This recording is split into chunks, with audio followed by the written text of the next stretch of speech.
ওকে, আমরা দেখি walk fast least এরপরে ফিল ইন দ্য ব্ল্যাঙ্কস আছে। যদি এরকম সলভ করি, walk fast least we should miss the first part of the class.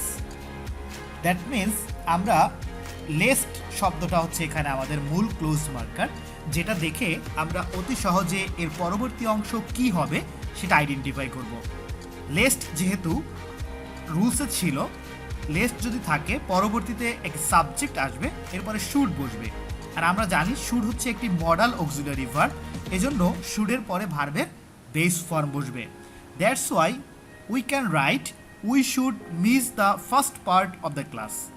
You can write anything, ইচ্ছা করলে তোমরা যে কোনোভাবে লিখতে পারো, কিন্তু সেটা স্ট্রাকচার এটা ফলো করলেই হবে। আমরা যে কোনো একটি লেখা লিখে আমি তোমাদেরকে প্রত্যেকটি অংশ দেখিয়ে দিচ্ছি, তোমরা যে কোনোভাবেই অর্থপূর্ণভাবে লিখতে পারবে। তাহলে প্রথমটা পেলাম, যদি লেস্ট থাকে সাবজেক্টে, এরপরে সাবজেক্ট বসাবো, তারপরে শুড বসাবো এবং তারপরে ভার্বের বেস ফর্ম বসাবো। আমরা পরবর্তী অংশে চলে যাই। Number B, there goes a proverb that. In here that is the main clause marker. কারণ হচ্ছে দ্যাট হচ্ছে একটি রিলেটিভ প্রোনাউন। আমরা যখন রিলেটিভ প্রোনাউনের নিয়ম শিখেছি, তখন শিখেছি রিলেটিভ প্রোনাউনের প্রথম অংশ যে টেন্সে থাকবে, পরবর্তী অংশ সেম টেন্সে আমরা লিখব এবং একটি পূর্ণাঙ্গ বাক্য লিখব। সেক্ষেত্রে শুধু টেন্সটা ঠিক রাখতে হবে। ক্লিয়ার? তাহলে দেয়ার গোস এ প্রোভার্ব অর্থ হচ্ছে একটি প্রবাদ আছে। দ্যাট শব্দের অর্থ তোমরা সবাই জানো যে। তাহলে আমরা যে কোনো একটা প্রবাদ আমরা দিয়ে দিব, কিন্তু এই প্রবাদ দেওয়ার ক্ষেত্রে আমরা সবসময় খেয়াল করব এর আগে এবং পরের অংশের সাথে মিলিয়ে একটি প্রবাদ দেওয়ার জন্য। আমরা মিলিয়ে একটি প্রবাদ এখানে লিখেছি, time and tide wait for none. Time and tide wait for none, এই সেন্টেন্সটা নিয়ে যদিও একটু বিভ্রান্তি আছে। টাইম অ্যান্ড টাইড অনেক জায়গায় একটা সাবজেক্ট হিসেবে দেখানো হয়, অনেক জায়গায় এটিকে ডাবল সাবজেক্ট হিসেবে দেখানো হয়, যার পরিবর্তে অনেক বইতে এটাকে ওয়েট পাবে এবং কোনো কোনো বইতে এটাকে ওয়েটস হিসেবে পাবে। ক্লিয়ার? আশা করি বুঝতে পেরেছ। আমরা পরবর্তীতে চলে যাই। Number C, if I knew his mobile number. তাহলে বলো তো এই বাক্যে কোন ক্লোজ মার্কারটি ধরে আমরা করব? আশা করি তোমরা বুঝতে পেরেছ। এটি হচ্ছে ইফ।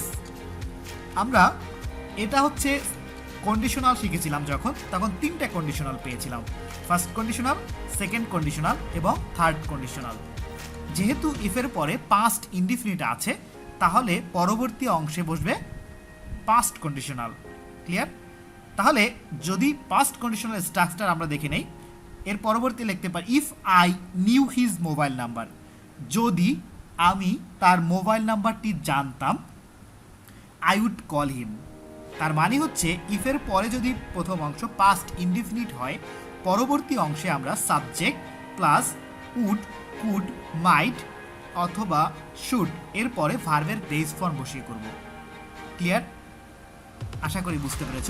ইফের পরে পাস্ট ইনডিফিনিট হলে পরবর্তী অংশে subject plus would, could, might plus ভার্বের বেস ফর্ম বসবে। আমরা ডিতে চলে যাই।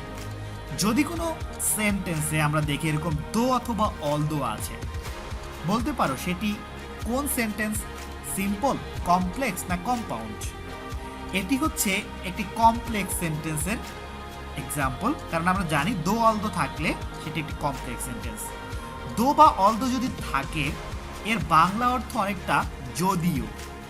কি অর্থ? যদিও। সেক্ষেত্রে আমাদের নিয়ম হচ্ছে এর বিপরীত অর্থবোধক একটি বাক্য দিয়ে আমাদের সেন্টেন্সটা সম্পূর্ণ করতে হবে। সেক্ষেত্রে দু অংশের সেন্টেন্সের টেন্স একই থাকবে। যেমন দো Bangladesh is a small country, যদিও বাংলাদেশ একটি ছোট দেশ, it has 3 world heritage sites. খেয়াল করো, যেহেতু প্রথম অংশে Bangladesh is a small country আছে, দ্যাট মিনস প্রেজেন্ট টেন্স, পরবর্তী অংশে আমরা এই জন্য প্রেজেন্ট টেন্স দিয়ে করেছি। আশা করি বুঝতে পেরেছ। আমরা ই নাম্বারে চলে যাই। এখানে আছে 1971 ইজ দ্য ইয়ার হোয়েন। 1971 সাল হচ্ছে সেই সময়। হোয়েনটা হচ্ছে এখানে মূল ক্লোজ মার্কার, যেটা দিয়ে আমরা পরবর্তী অংশ সম্পূর্ণ করব। খেয়াল করো, হোয়েন তখনই বসবে যখন এটা কি হিসেবে ব্যবহৃত হচ্ছে বাক্যে, রিলেটিভ প্রোনাউন হিসাবে। তাহলে রিলেটিভ প্রোনাউনের নিয়ম একটু আগেই আমি তোমাদের শেয়ার করেছি, আমরা সেভাবে দেখি। যেহেতু 1971 সালটা অনেক আগের, তার মানে একটা পাস্ট সাইন বহন করছে, এজন্য আমরা একটা পাস্ট ইনডিফিনিট টেন্সের বাক্য লিখে দিচ্ছি। এক্ষেত্রে দুটো টেন্স সেম হচ্ছে না। We achieved our freedom. তাহলে 1971 হচ্ছে এমন সময় যখন আমরা স্বাধীনতা অর্জন করেছিলাম।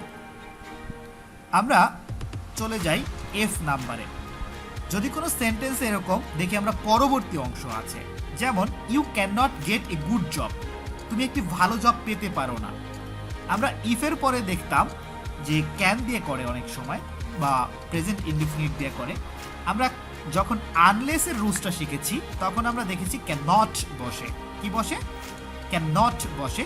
তাহলে আমরা আনলেস দিয়ে গঠন করতে পারি এটাকে, যেমন unless you have a good command of English you can not get a good job. যদি এরকম শেষের অংশ দেওয়া থাকে তোমরা একটু খেয়াল করবে যে কোন রুলসের ক্ষেত্রে ওটা ওই অংশ আমরা লিখতাম, সেই ওয়ার্ড সহকারে নিয়ে আসবে। ক্লিয়ার? আশা করি বুঝতে পেরেছ। আমরা পরবর্তী চলে যাই G. The box was too heavy for dot dot dot, fill in the blanks আছে এখানে। তার মানে হচ্ছে the box was too heavy. বলো তো এখানে আমাদের মার্কার কোনটা? ঠিক ধরেছ, মূল শব্দটা হচ্ছে এখানে টু। যখন আমরা টু ধরে করব তখন মূলত পরবর্তী অংশে আমরা টু দেখলে একটা টু নিয়ে আসবো। যেহেতু এখানে ফর আছে, একটা অবজেক্ট এনে তারপরে আমরা টু আনবো, এবং টু এর পরে আমরা জানি ভার্বের বেস ফর্ম বসে। যেমন the box was too heavy for me to lift. ঠিক আছে, তার মানে হচ্ছে টু এর পরে ভার্বের বেস ফর্ম বসেছে, যে বক্সটা এতই ভারী যে আমার জন্য এটা উঠানো খুবই কষ্টকর। আমরা পরবর্তীটায় চলে যাব, number 8। He came here with a view two, তারপরে ফিল ইন দ্য ব্ল্যাঙ্কস আছে। আমরা উইথ এ ভিউ টু হচ্ছে এখানে মূলত ক্লোজ মার্কার। ঠিক আছে, খেয়াল করবে যখন কোনো সেন্টেন্সে উইথ এ ভিউ টু থাকে তারপরে একটা ভার্ব বসবে এবং ভার্বের সাথে আইএনজি যোগ হবে। বুঝতে পেরেছ? খেয়াল করো, he came here with a view to, তাহলে উইথ এ ভিউ টুর পরে কি বসাবো? ভার্বের সাথে আইএনজি বসাবো। তাহলে আমরা এভাবে বসাতে পারি, with a view to helping me. He came here, সে এখানে এসেছিল উইথ এ ভিউ টু অর্থ জন্যে বা কারণে, with a view to helping me, আমাকে সাহায্য করার জন্যে। এরপরে আমরা যাব নাম্বার আই। নাম্বার আইতে আছে যদি কোনো সেন্টেন্সে, দেখো খেয়াল করে এখানে কোন ক্লোজ মার্কারটা এখানে ব্যবহৃত হয়েছে সেন্টেন্সে, ইট ইজ লং, তারপরে কি আছে? সিন্স। যদি কোনো সেন্টেন্সে দেখো সিন্স থাকে তাহলে নিয়ম হচ্ছে যদি সিন্সের আগের অংশ বা প্রথম অংশ প্রেজেন্ট ইনডিফিনিট হয়, পরবর্তী অংশ পাস্ট ইনডিফিনিট হবে। ঠিক আছে, আরেকটাই আছে সিন্সের রুলস, সেটা হচ্ছে যদি প্রথম অংশ পাস্ট ইনডিফিনিট হয়, পরবর্তী অংশ হবে পাস্ট পারফেক্ট। যেহেতু সিন্সের এখানে আগে প্রথম অংশ আছে প্রেজেন্ট ইনডিফিনিট, পরবর্তী অংশ এটা আমরা পাস্ট ইনডিফিনিট দিয়ে দিলাম। তাহলে ইট ইজ লং সিন্স, এটা অনেক দীর্ঘ সময়। আই মেট হিম লাস্ট, আমি যখন সর্বশেষ তার সাথে মিলিত হয়েছিলাম। বুঝতে পেরেছ? আশা করি বুঝতে পেরেছ। আমরা ঢাকা বোর্ড 2019-এর সর্বশেষ নাম্বার যেতে চলে এসেছি, ডু ইয়োর বেস্ট, তোমার সর্বোচ্চটা করো। যদি এরকম কোনো কিছু দেওয়া থাকে যেখানে কোনো ক্লুই এটাই নাই, তোমাদের টোটাল 10টা আইটেমের মধ্যে হাইয়েস্ট একটাই থাকতে পারে যেখানে এরকম কোনো ক্লোজ মার্কার দেওয়া থাকবে না, তখন সেটাই তোমরা চেষ্টা করবে একটা রিলেটিভ প্রোনাউন বা এরকম একটা কিছু যোগ করে বাক্য অংশ কমপ্লিট করে। ঠিক আছে, খেয়াল করো, ডু ইয়োর বেস্ট, তোমার সর্বোচ্চটা করো। আমরা এখানে এভাবে করেছি, in order to receive the best, সর্বোচ্চটা পেতে অবশ্যই কি সর্বোচ্চ চেষ্টা করো। আশা করি তোমাদের প্রত্যেকটি অংশ, এই যে 10টা কমপ্লিটিং সেন্টেন্স এসেছে ঢাকা বোর্ড 2019-এ, সেটা খুব সুন্দরভাবে তোমাদেরকে প্রত্যেকটা আইডেন্টিফাই করে এবং এর সাথে কোন রুলস কিভাবে অ্যাপ্লাই হলো এবং কিভাবে আমরা করব সেটা দেখিয়ে তোমাদেরকে এখানে দিয়েছি।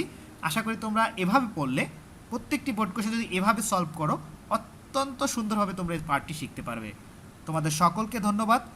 আমরা পরবর্তী অংশে অন্য আরও কয়েকটি বোর্ড সলভ করব এবং এতে তোমাদের রুলসগুলোর সাথে প্র্যাকটিস করলে খুব সহজেই তোমরা কমপ্লিট সেন্টেন্স আয়ত্ত করতে পারবে। ইংলিশ সলিউশনের সাথে থাকবে এবং নতুনভাবে সহজে ইংরেজি শিখবে। ধন্যবাদ সকলকে।